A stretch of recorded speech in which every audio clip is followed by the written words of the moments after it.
Hello everyone and welcome to Sonic World, a game that seems to have been made by people with some decent, if minor, experience in game development. This song is, not from Sonic, it's Captain Falcon's song from F-Zero GX. But I mean, I'm sure you could tell someone it was from Sonic and they would believe you. We're going to be playing as a pair of characters, Knuckles and Sonic.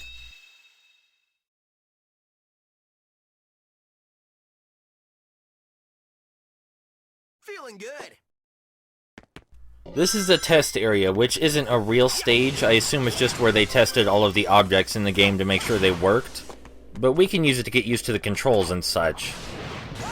Now, for what it's worth, all of the character abilities work in this game glitch-free. I haven't encountered any glitches with the character abilities such as Sonic's homing yet, and in fact, Sonic's homing seems to be incredibly lenient.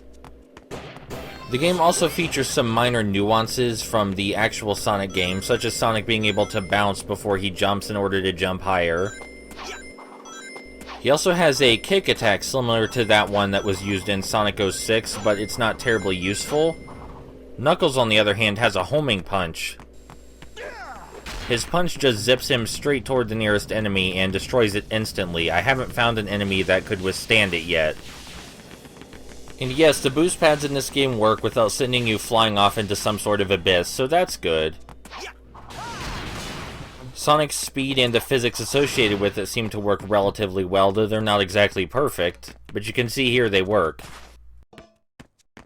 The springs here are deliberately programmed not to send you very high, so we have to do that bounce jump I was talking about.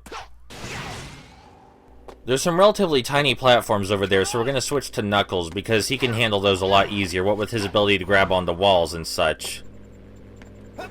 He can also hit all kinds of enemies just by punching them, though he can jump on ones that he can't reach with his fists, like this. Knuckles is easier to platform with, and he's basically a wrecking ball when it comes to attacking enemies, but he's not all that fast. Then again, speed is not really the most important thing in this game. At least as far as scoring is concerned. If you just want to have fun, then sure, why not? Hey, here's an enemy from Sonic Unleashed. I like that game. The rest of these enemies seem to be from Sonic Heroes, mostly.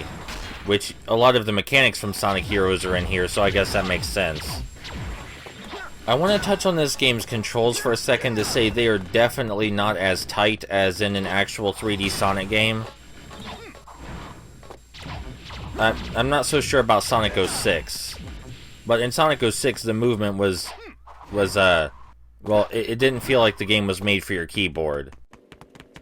And a lot of fluidity is sacrificed because you just can't move the same way as you can in those games, but everything here works, and I think that's a compliment.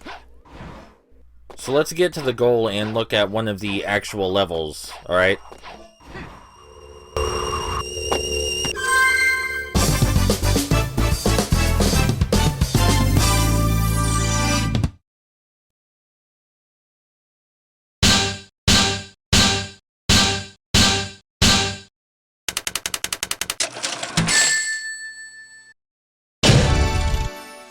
Nice work.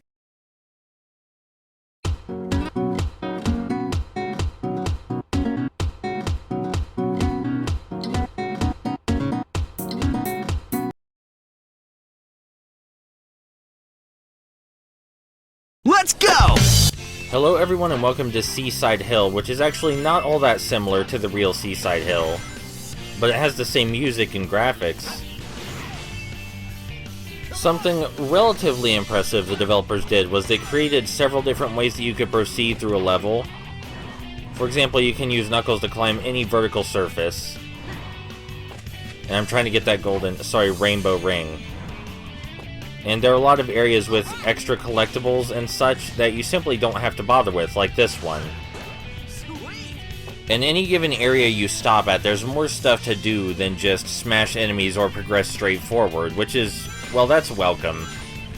I do find it confuses the pacing slightly because you're unsure whether you want to go as fast as possible or take the time to smash and collect everything.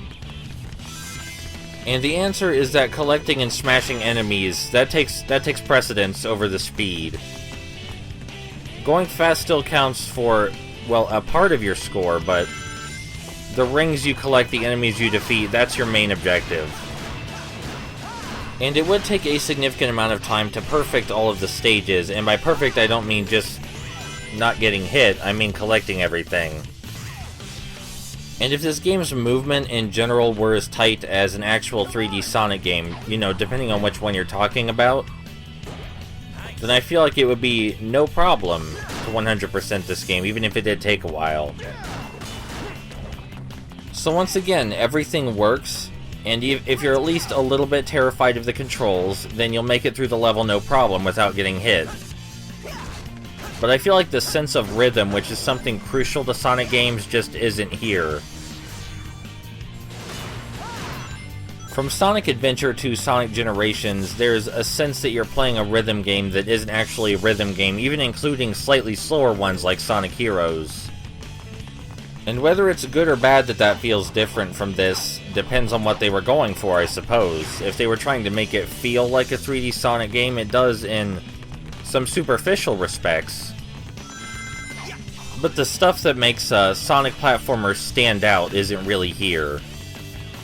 But if they were using the Sonic template to make their own thing, then I can see that working out fairly well. Maybe it was just really difficult to foster a sense of rhythm in a game where you have so many different characters with different abilities.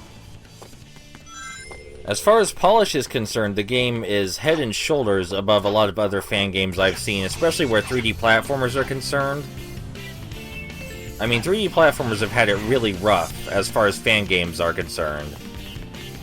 And the game is fun, and I've encountered very few, if any, glitches. There's also a ton of content, and for some reason a Chow Garden.